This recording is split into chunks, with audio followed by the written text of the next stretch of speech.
from Alpha to Omega, VHS to Beta, PlayStation to Sega, my skill is still greater. The sickest thing since BD, wicked like VG. Live my life crooked like the left finger on ET. Good morning, fellow friends and followers, whoever you may be. I am starting this morning out by going to get a coffee. Figured I would take you along for the ride. Yeah, winter is officially here in Hawaii. I'm dressed up, I'm bundled up in a freaking jacket and sweats. It's been a while since it's felt like this, but I can honestly say it feels good. It feels really good. Just saying. Ladies and gentlemen, I want to welcome you all out to a musical extravaganza called the Night and Day Project. Please save your applause to the end. I'm in the AC, cooler than I ever was. I went from bubbling to a better buzz. Hey, check this, cuz I did it with no airplay. Wild out in the lot. Yeah, so as I was saying, it is definitely wintertime in Hawaii. It's been weird. It's been really, really weird. Coming out of a long summer, we finally are breaking out of the endless days of sun and heat and everything in between, and now the seasons are changing. They don't really change much in Hawaii, which is weird compared to where I'm from. But the rain's here and the waves are here, which marks winter's here. And I walked out on the deck the other day and there was hundreds of people on the beach, and it felt really, really good. People were alive. I feel cozy in a sweatshirt and sweatpants. I'm excited. But that means work's about to pick up, which is gonna make this hard. But we're still gonna do it. Sorry, I had to get out of that tree. It was starting to pour really hard and I was over it. But yeah, I mean, work is really starting to pick up, and this last week was the first real test of what it's gonna be like to film on my own channel and film full-time for Jamie. And I can tell you that it's Wednesday right now, and I normally release my videos on Friday, which means I'm already late to the start, and I've been procrastinating, but that's because of a couple reasons, and one of them is that I was so busy over the entire weekend filming full-time for Jamie and editing for him that I kind of got a little bit burnt, honestly. Back to the tree, the rain mellowed out a bit. But yeah, now that I'm on this YouTube grind, it's now this constant battle of filming for myself and then filming for Jamie and then editing for Jamie and then editing for myself, and it's this cycle that never stops rolling. But I'm excited for the challenge, and I'm having a lot of fun doing it, and I'm not gonna stop. You're probably asking yourself, why now? Like, why am I now just realizing that this isn't gonna be easy, or why was it ever easy? And the true answer is it never was easy, but with the fact that we're now filming a lot more full-time because of the arrival of the waves, it really made me realize it's not gonna be easy. But nobody said it was gonna be easy, nor does anybody care, nor am I asking for pity. I like the challenge. I think it's fun. I have my own personal ambition, and the only way to get to where I wanna be is to do this. The point of this entire spiel is, hang on. Bring the hi-hat. It's what I call my bougie flow, man. It means I'm too funky, fresh, and fly to be hanging out with you ladies. I can do this with my eyes closed and my hands tied behind my back, you dig? I used to do this for a living. The point of the spiel has to do with the importance of days off. I get asked way too often, how do I survive creative burnout? How do I keep filming? I'm Jackson, I just became a filmer, but I'm already over it. I've overworked myself. And that's something that it seems like a lot of creatives struggle with, and I've been lucky enough to kind of dodge that bullet. And my personal key to that formula is simply days off. For example, today is Wednesday. I should ideally have filmed this entire vlog yesterday and the day before. See, normally in a perfect world, I'll film on Monday and Tuesday, edit Wednesday, Thursday, and then release my video on Friday. But if I would have filmed on Monday and Tuesday, my happiness would just not be there. I got burnout from filming so much for Jamie for the last weekend that I needed a couple days off, and all I wanted to do was just go surf and not think about filming and editing. And I think that's really important for people to realize. Don't overwork yourself. The second you get unmotivated and feel creatively burnt, just step away, go do what makes you happy, go have fun, and come back to the camera a few days later. Today I feel great. I want to vlog. That's my spiel for the day. Okay, for those of you that are tuned in to the Instagram, and whoever sent me a question, you're a bloody legend. But yes, for those of you that don't know, I threw up on my Instagram story the other day, hey, this Friday, for the video, I want to do a Q&A where you ask me anything, filmmaking, photography, life itself, whatever, and the response was incredible. There's so many questions. I'm so excited to just sit down and answer them and have a little talk with you and I. So yeah, we're gonna get to that in a second, but first, I have a bunch of boxes again, right there. I think this is gonna be a consistent theme of the vlog, is just opening boxes and talking story. I don't know why, but boxes have been showing up. Boxes have been showing up a lot lately, and I just keep them in the corner until I vlog again. So sometimes they're there for months or weeks or whatever it may be. Just builds the suspense. So before we get into the Q&A, let's open up the boxes, and then yeah, we'll answer some questions.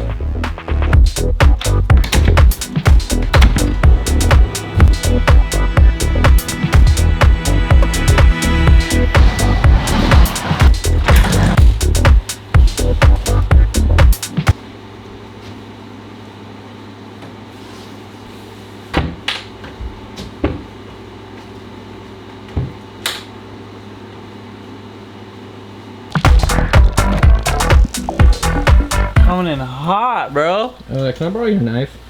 Which one? The big one.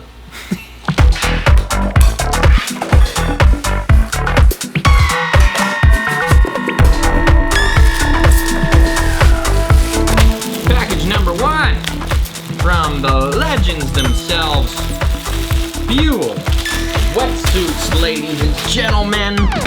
Wow. You know what this is, folks? This is one of the new Buell float suits. As you can see, pads here, legs, arms. Adds a bit of flotation to your wetsuit.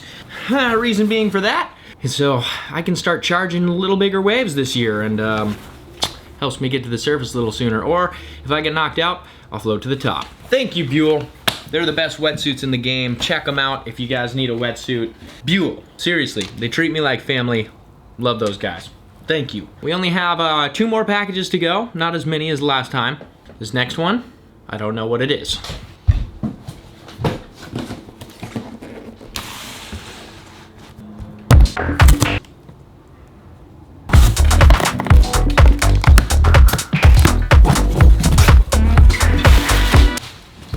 Oh, I know what this is. This is exciting, I forgot about this.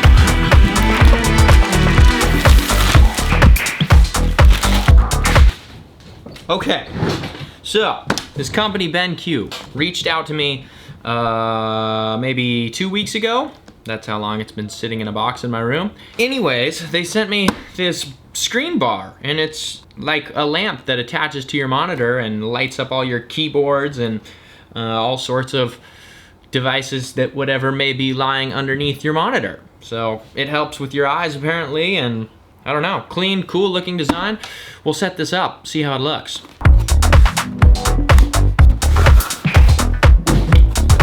Wow.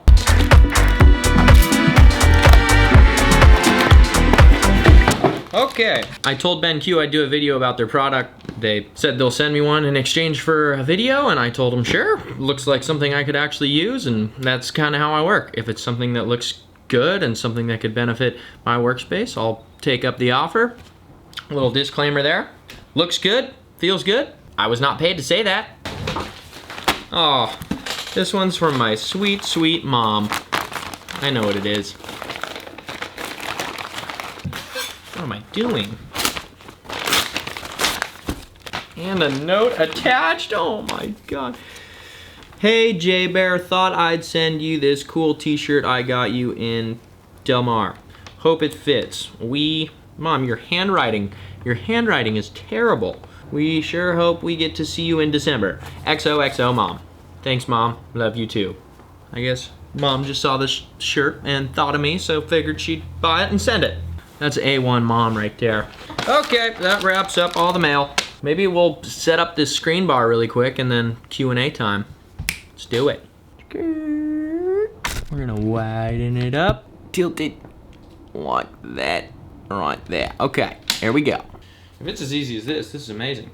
Oh my God, that's sick. That's super cool. Okay, so literally you just rotate the light bar right into the clamp, it clicks in, and then you're just a two-piece setup, and this just grips on your monitor head. Right here, ready? I'm gonna plug it in, and we're gonna turn this puppy on. Looks like it plugs in via USB.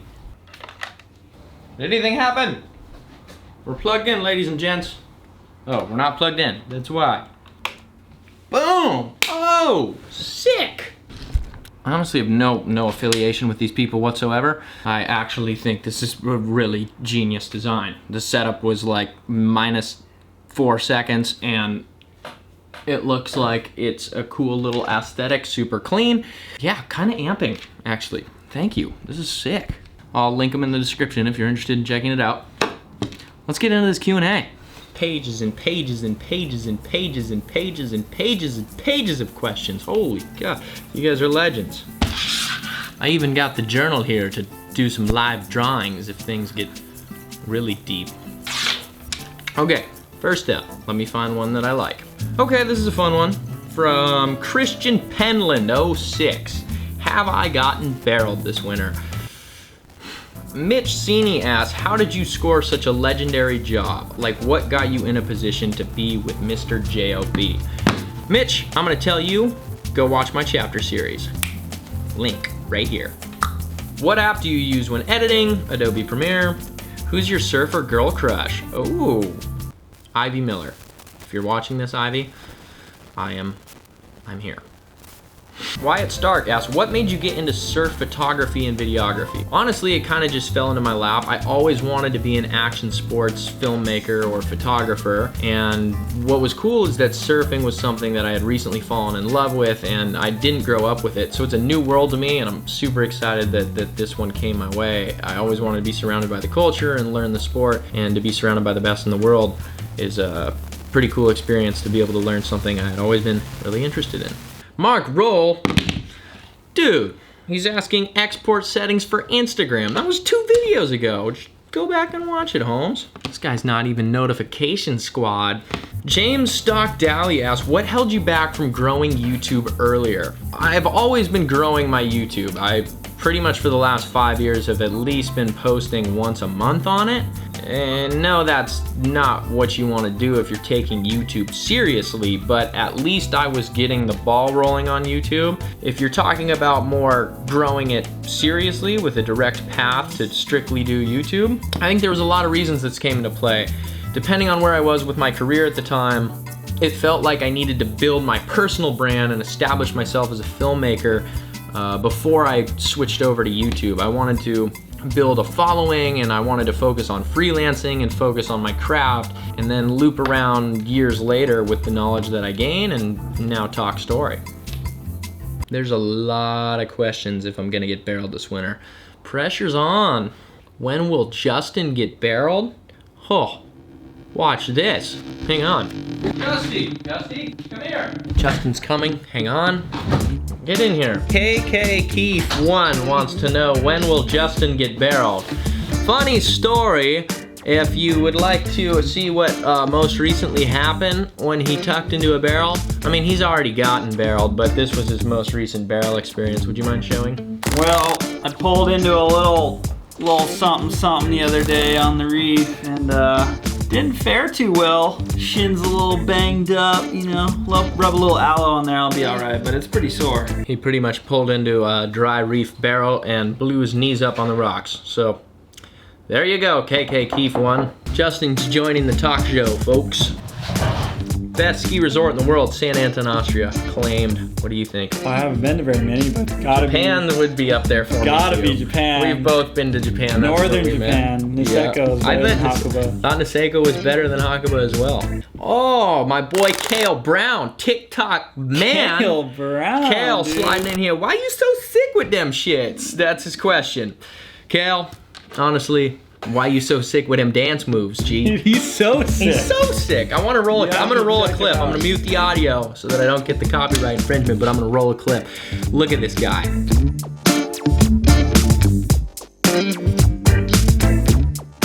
He's got the moves for sure. I mean, he literally just blew up from TikTok. Hometown friend. I've grown up with him literally since out the womb, and he's skyrocketed within the last 3 months to 1.4 million followers on TikTok. Crazy. Proud of you, brother.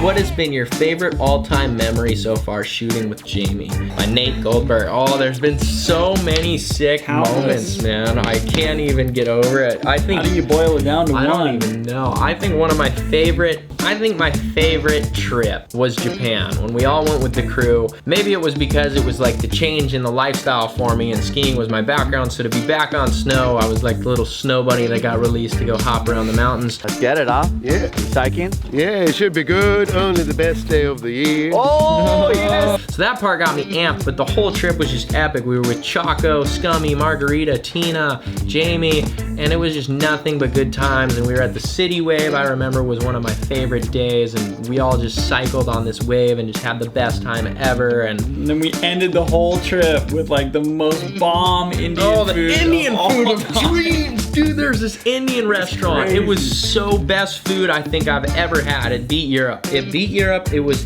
Indian. Well, we were so tired from City Wave. We were so worked, and it was cold, and we were just trying to get on a plane and go to an Airbnb or something.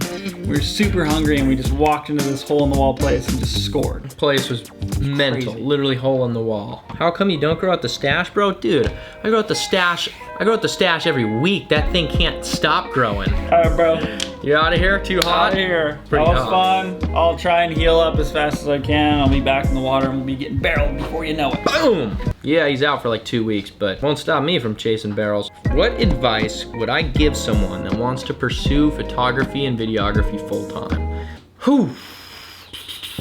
That is a hard one. The path of becoming a photographer or a videographer is so smoke and mirrors. There's really, I don't think, a right answer, but what I can say, and that I think relates to everybody's path, is that one, you gotta have a passion for it. Don't just go out there because you see people living the life you wanna live or whatever it is. Do it because you love the art. Photography, videography, whatever it is.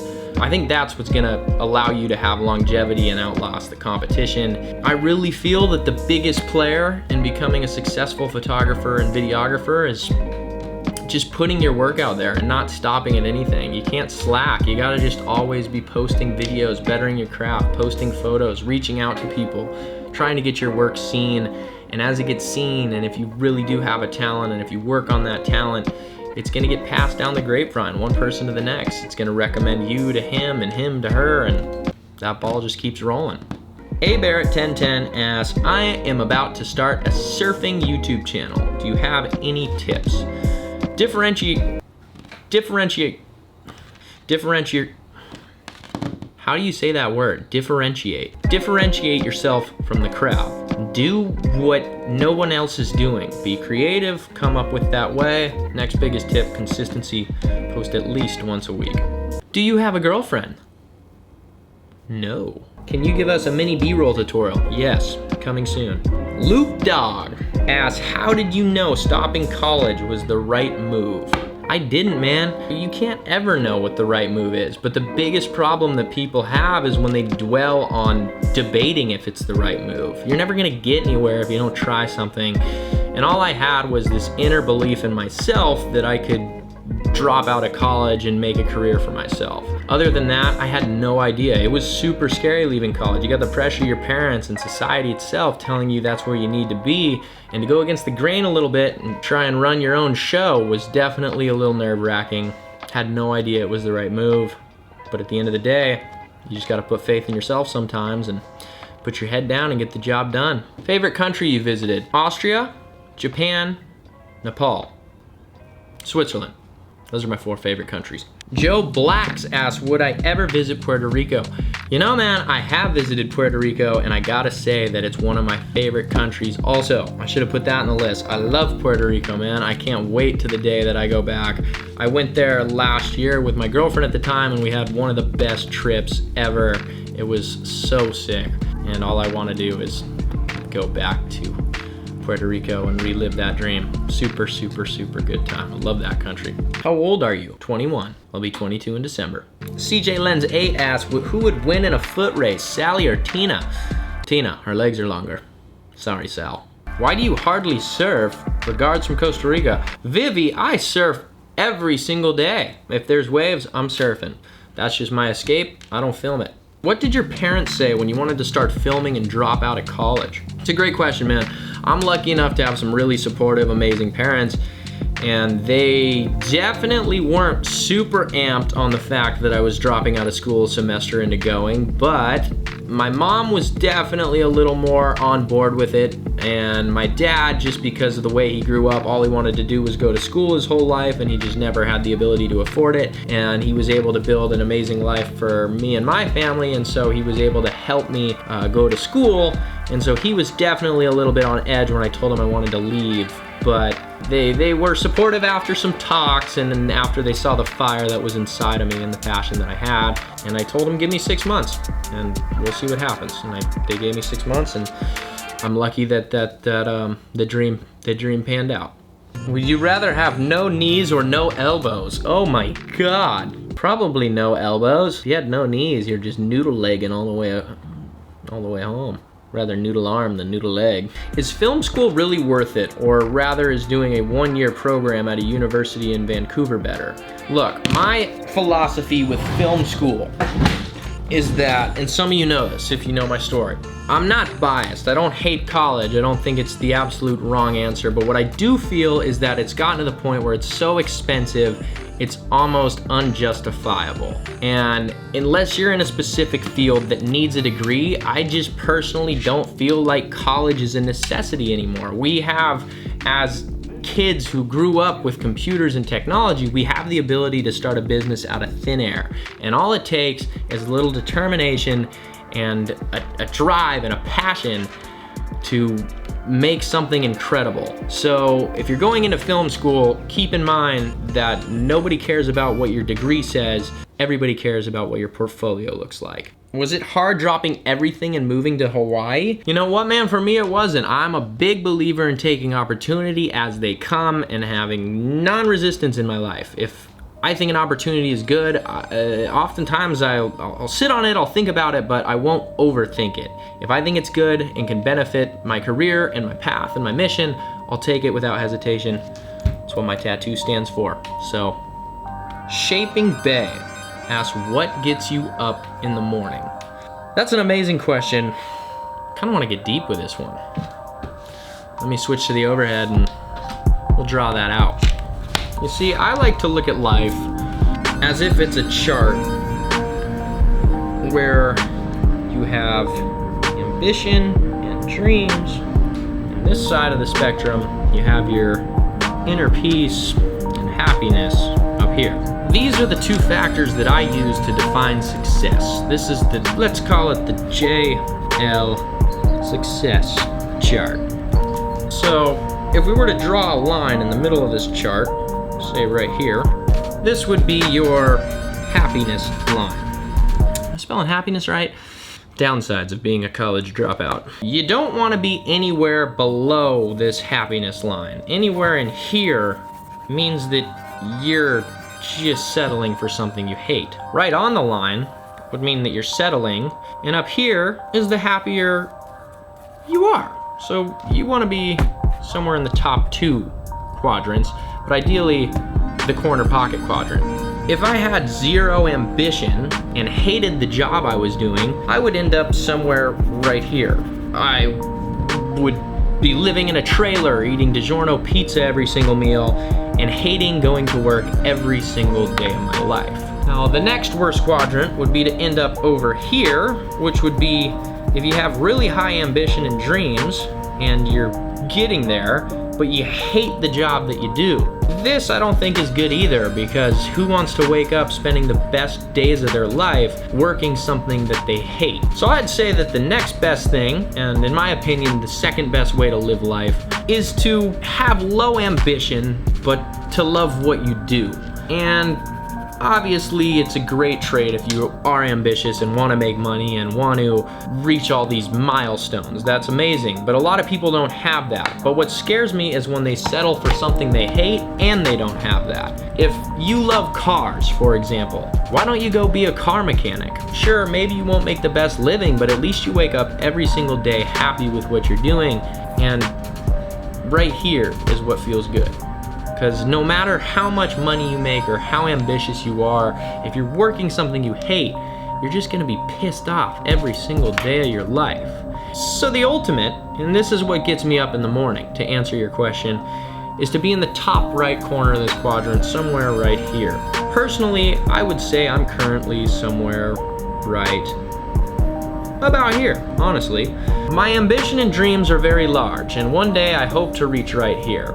But with doing that takes a lot more work, and when I do more work, my inner peace and happiness level goes down, so maybe it would end me somewhere over here, which is not what I want. My ultimate goal is to have as much freedom, playtime, and fun as I can while reaching my personal dreams of making good money, being able to provide for my family, and travel where I want, when I want. So, to tell you the truth, what gets me up every single morning is the fact that I'm in this top right quadrant, loving what I'm doing every single day and working closer and closer to my personal dreams. I just look at life as this fun mission, and if you do what you want to do, you shouldn't wake up one day feeling any sense of hate or regret. You should wake up excited for what's new, excited for the opportunity around the corner, and I'm a firm believer that if you live like that, you're as successful as could be.